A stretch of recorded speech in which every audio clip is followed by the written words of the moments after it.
Alright, so in this video, we'll be discussing about the clear and complete roadmap to becoming a full stack developer in 2021 and beyond. Let's go. So before getting into the technologies you need to learn as a developer to become a full stack dev, let's see what a full stack developer actually is. So very broadly speaking, a full stack developer is a person who is able to deploy applications end to end. That means you're able to create front end, you're able to create back end, you're also able to create some sort of database. Depends, in today's world, there are so many ways to create a database, but you're also able to create a database and deploy this application online. That means you are able to share your application with other people so they can use it, purchase it, buy it, sign up for it, do whatever they want. If you're able to do this and you understand a lot of parts along the way, then you are a full stack developer. Or if you even know the technologies responsible in the way, then you're a full stack developer. So simply speaking, a full stack developer is a front end developer plus back end developer plus a little bit of DevOps guy who knows that what needs to be done in order to deploy a website on a live server. Now the server could be anything. It could be AWS, it could be any cloud provider, it could be Vercel, it could be Netlify, anything. But you need to understand basics of how internet is working, how your website is deployed and so on. Now the second question is, why do you want to become a full stack developer in today's time? Well, there are a lot of good reasons to stick to. First of all, full stack developer actually means freedom. What do I mean by that? Let's say even if you are working as a developer job and you're a front-end developer, you will not be able to create your own projects, your own side projects, deploy them, share with other people if you do not understand basics of backend and deployment. Almost any good project will require some sort of understanding of backend and of course deploying something. So if you're a front-end developer or even if you're a back-end developer who has not touched HTML or CSS anytime soon, then you will be facing some problems if you want to work on your own projects which need a UI interface. So full stack developer means that you are free to create and experiment with technologies you like. And I'm assuming that you like programming here. So this gives you freedom. That means even if you're a front end or a back end dev, it almost always is a good decision to actually enhance your knowledge and become a full stack developer in today's time. Of course, the benefit of job and internship is always there. So if you enhance your skill sets in full stack development, you enhance your probability of getting a raise, getting a better job, and so on. So it's a win-win for everyone. And it's not that hard. You just have to follow a sort of structure in your learning and you have to be clear on what you're doing, and that will be all. Alright, so let's now discuss how do you become a full stack developer? What are the technologies you need to know? Now I'm assuming that you are somebody who knows absolutely nothing because this keeps us in line with people who actually do know nothing. So maybe you can just pick up wherever from the point you know something, right? So the first thing you need to learn is about internet fundamentals. And everybody is excited about jumping directly to HTML and CSS and even React these days and any other, further framework. But what I believe is if you're starting off or even if you're a little bit into your journey, you should take a pause and actually figure out what you are even doing. You're learning web development, but do you even know how web works at a broader scale? You should know what technology you're actually working with fundamentally. What are the components? What is DNS? How IP addresses look like? What are port numbers? Because you will face these things eventually when you're a backend developer, and even more so when you're a DevOps guy or somebody who's deploying servers. But if you have a little bit of understanding, this will also help you in front end, because as front end developers, you will also be debugging the network requests and network queries. So it really, really helps if you're aware about what internet fundamentals are, how internet actually works, and just getting your basics right. Of course, the next thing I would say is to start with HTML and CSS. Now, here are two routes where you can, go. The first route is you actually start with front-end development, and the second one is from back-end development. I believe you should start with front-end because you get a lot of output really quick. That means you're writing hello world in HTML, refresh, you're done. Similarly, if you're trying to do it, on a back-end language like Python, first of all, there's a confusion on what language you should pick. Python, Node.js, Ruby, so many languages to pick from. But front-end, fortunately or unfortunately, just restricts you to 3 languages when you start. That is HTML, CSS, and JavaScript. So start there. Start with HTML, CSS, JavaScript. It's relatively simple. It's relatively easy, and you would be able to get up and running in no time. Now, especially in the field of web development, I like to say that you have to learn technologies in a multi-pass way. That means you cannot just learn HTML once and be done with it. You would have to eventually revisit some parts of HTML, some parts of CSS again and again when you are on JavaScript or when you're on React or when you are on some other technology. And that's fine, but make sure you're not stuck in the loop of learning something to the finish, because that's not gonna happen, especially if you're a beginner. I learn a lot of JavaScript things, a lot of new things in JavaScript all the time. That does not mean that I'm not able to work with JavaScript on production projects or any serious projects. So you don't need 100% knowledge in the topic. So don't aim for that you're learning about every single nit and grit about a language or a framework. You just need the basic core understanding of the technology which you're learning. So make sure you understand this one. This is super important because people get stuck with 10 more courses of something or 15 more courses of something else, but that's really not required, because you will eventually learn that over time when you are learning different things, different new things. Once you've figured out how you can work with HTML and CSS, I would say the next good step is to jump directly to JavaScript. Nothing else, no React, nothing fancy yet, no CSS frameworks yet.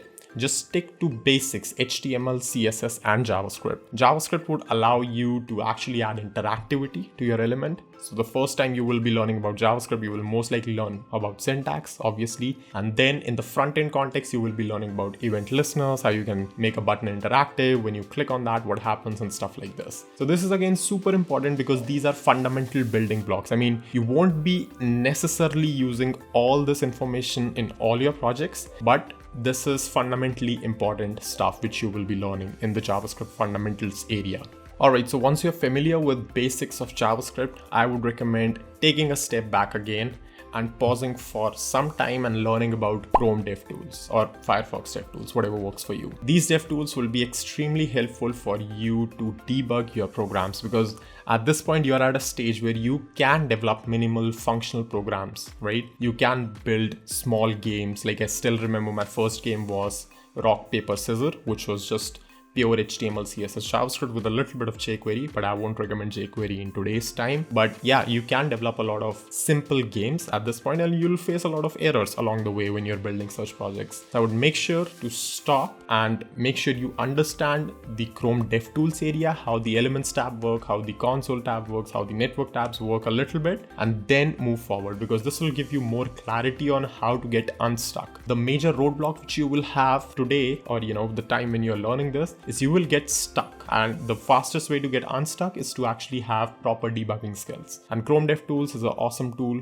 built for web developers. So yeah, make sure you understand that. All right, let's quickly revise what we have learned so far. HTML, CSS, JavaScript, and Chrome DevTools. These things allow you to build a fully functional application. Now you can build some small games, something which you can show to the world. But how do you show this to the world? Well, the first thing is you need to put your code online, right? Because when your code is online on some host, then only you can deploy it, right? And get a live URL and something like that. So the first thing you need to do is you need to learn about version control system like Git, for example, and use Git to push it to a public site like GitHub. So what GitHub would allow you to do is, at least for now, it will allow you to share a link to your code, not the website, but to the code. So that's step number one. And then you can use GitHub and link it with other providers like GitHub Pages or Vercel, for example, or Netlify, to deploy it directly on a live URL. And I mean, the free tier of all of these websites is very generous, so you would never run out of credits or anything, and you don't have to pay anything to anyone for hosting. So GitHub Pages, Vercel, Netlify, anything you can find which is free should be good enough to start. Now when you're deploying it on GitHub with Git and you are pushing it to sites like Vercel or Netlify, you will see that you are using a tool over and over again called npm or yarn. So these are package managers built for Node, which actually works for front-end as well. So you can install front-end packages as well. Even if you have not used it yet, npm or yarn is a super important tool to have in your bucket. That is, you should know about how to install packages, how to remove packages, what in fact is a package.json file, because all of this information would be extremely relevant in just the next course, which is React, right? So this will be super helpful if you understand how dependencies are managed in the web development world. Why? Because a lot of times you will never be creating a lot of things from scratch. You will be making use of open source, which is the work of other people, which they have made publicly available, and just directly installing those packages. So you need to make sure that you understand how the installation, how the removal process works, how the dependencies are managed, what are log files, things like these. So this is also super important. So make sure your next step is about learning these things. So far we have covered HTML, CSS, JavaScript, dev tools, version control system like Git, and the npm and yarn package. The next thing is to learn a framework, because now you have basic understanding of how to build a small, simple application, push it, and get a live public URL. Now it's time to make it more sophisticated, more feature rich, and soon you will realize that a framework would be much better in terms of handling state and a lot of logic and re-rendering compared to doing it yourself through plain JavaScript. Now this is the area where frontend starts diverging a little bit, that you now have options to choose different technologies. Now you can go ahead and choose Angular, Vue, Svelte, React. A lot of frameworks are there, but my personal recommendation from my experience as well as the current trends is React. So React is a super popular as well as simple to start library. It's not a framework because it does not ship with a lot of opinionated things. So it's basically giving you a lot of power to do anything you want. But React is super simple, it's super popular. But like I said, React does not ship with opinionated things. That means you can get confused real quick on how to exactly solve a particular problem. For example, let's take the example of network requests. There is no fixed way of doing this in React. Should you do a network request with a useEffect hook and a fetch or an Axios, or should you have another library created on your own? So there's a lot of confusion in few parts in React. One of them is of course network request thing. For this, we need to stick to certain libraries which are now the standard, more or less. So the standard for this, I would say, is React Query. There are a bunch of libraries like use SWR or even Apollo GraphQL client. But if you're doing anything which involves just simple API endpoints, I believe going ahead and using a React Query framework or React Query library would make much more sense. So adding these 2, 3, 4 more tools alongside React will make you super powerful, because now you have a complete tech stack to build a lot of medium to large scale applications as well. And this used to be a long list, but now this has actually turned out to be quite a few items. First of all, you need some UI library, which I do recommend either Material UI or Tailwind or both. So you're covered there. Second, I recommend React Query, like I said, for making network requests. So that makes it extremely convenient. And third, I recommend internally digging into React features and understanding how things like context, for example, works, and how things like singletons work, and how architecturing a React application works. Because once you understand these 2, 3 things as well, you will be extremely powerful with React. So once you have your tech stack done with React, means you have some solid tools with you, which are React based and powers that framework. I would say the next thing is learn a little bit about testing. Now this might be something you might skip. It's completely fine at this point. But if you do get time, I would inject the testing part right here. Now, what does this testing mean? This testing only means, at least what I feel right now, is just learn about end-to-end testing with Cypress. Cypress is an extremely fun tool. When you download it, you will be able to see, once you are able to set it up and run scripts, you will see a lot of automation happening. So it's kind of like, just having a robot say, go to this website, click on this button, this drop down will happen, just assert if this exists or not. Things like these. Very fun stuff and very easy as well. Plus, a little bit of testing will go a long way when you are working on some medium or large scale applications, which especially happens when you're doing a job, right? Now you have learned about HTML, CSS, JavaScript, React, and the associated ecosystem. It's time to learn a little bit about backend and then DevOps as well. So how do you get into backend web development? Again, you would be eager to start with a language or something, but what I recommend is start with Linux fundamentals. First of all, if you have Windows, download WSL. If you cannot, just switch to Linux somehow, because you need a terminal, you need a bash prompt, you need a terminal to play with. As a developer, you will make your life extremely hard if you shy away from terminal, because you will be needing terminal a lot in the DevOps space when you're working with servers, when you're deploying something, when you're doing something. So you need that. So the first thing is learn about Linux fundamentals. What is bash? What are shells? How to do simple shell scripting? How to browse a file system in Linux? What are permissions? A little bit, because you will get stuck with this as well eventually when you're deploying it on an EC2 or something. What are like sudo common commands in Linux, and understand a few things, overall things, not to go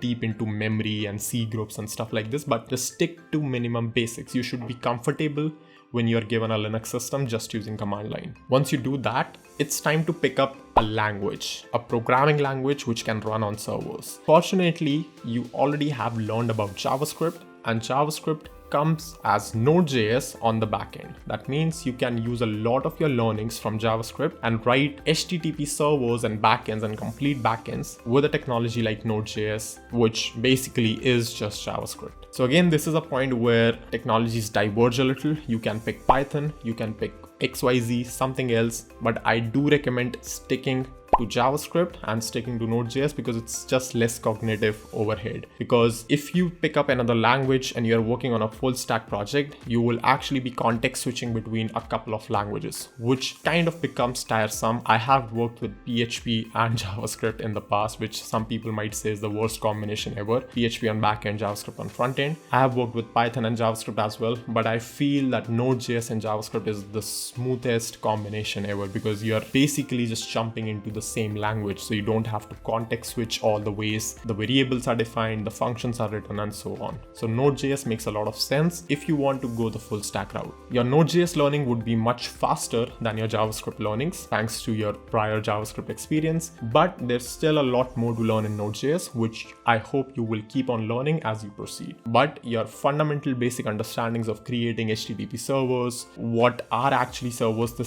your first course, the Internet Fundamentals here, would help you a lot. What are servers, what are ports, how these things work. Just learn about these things, how you can do some OS level things with Node.js, file creation, file deletion, how do you write to files, things like these. A little bit about buffers and how these things are implemented, and a bunch of things about operating systems as well, right? So this will be a solid start to your backend programming. All right, the next step once you enter into backend is to learn about a database, which is again super important choice because you have two choices here primarily. The first one is a SQL database and the second one is NoSQL database. I personally like MongoDB, the NoSQL database, but I would however recommend you guys to start with a SQL database, because SQL databases have the traditional columns and row format, and they are basically very strong in terms of the ACID properties and the support as well, the community around it as well. Sure, it's strong for Mongo as well, but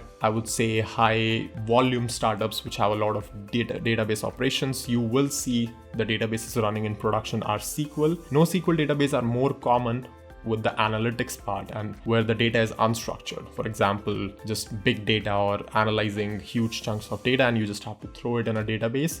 That is where NoSQL plays in. But yeah, I mean, this is no rule. There is no such thing as you cannot use one in another.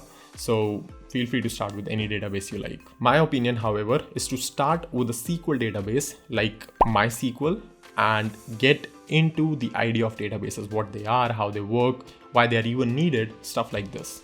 Once you figure that out, you can also explore MongoDB and other NoSQL options and then decide which one you like the most. At this point, it will also be important to invest some time in learning about web security and web fundamentals, because now you're interacting with databases, and especially with SQL databases, there is a very infamous attack called SQL injection, which happens a lot of times if you are constructing the queries and things yourself. So SQL injection is one of the actual serious things wrong with the web, which happened especially with developers constructing their own queries. You don't want to do this. Plus, there are all these other attacks, cross-site scripting, cross-site request forgery. All these attacks you should be a little bit aware about, because you don't want to ship applications which are vulnerable to production to masses. So having this understanding a bit is super critical as well. At this point, again, because you have almost all the knowledge, I would say spend a little bit more time with CI/CD, that is continuous integration and deployment, and you would have done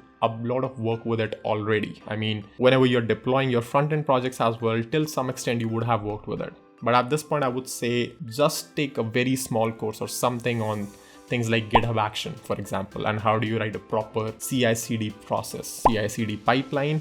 How do you write test and how do you integrate it into a single pipeline? Because now you want your pipelines to fail if your test fails and pass, and auto deploy if your test passes. So learning a little bit about CI/CD at this point will be super helpful as well. Once you do that, try to learn a bit about caching. How do you cache data on systems? Now, the most popular way is through using in-memory database like Redis, for example. So learn about Redis and how you can cache your database queries, and in general, how the key value database system in Redis works and why caching is important. So caching is a super important topic, not only in just web development, but in computer science in general. And you should pick it up once you're covered with fundamentals of database, a backend programming language, and CI/CD, and you're able to deploy it to live website. At this point, I would also say dive a little bit deep into one of the many cloud providers, whether it's DigitalOcean, whether it's AWS, whether it's Google Cloud. Just pick one and try to explore all their services. The most common being the compute service, that is the service which gives you some sort of virtual server. For example, on Amazon, it's EC2. On DigitalOcean, it's Droplet. So learn about these services, how you can create a virtual server, SSH into it, deploy an application, exit it, and view it online. Start with this and explore more services, especially in the serverless domain and managed services. So serverless compute is Lambda, for example. Managed services is like S3 or DynamoDB. So learn about whatever you have learned so far, whether it's database, whether it's storage, anything, and then try to look for the managed versions of it, managed variants of it on cloud, because these managed variants would almost always be heavy production ready, right? So that means they would be able to take a lot more load than your simple code.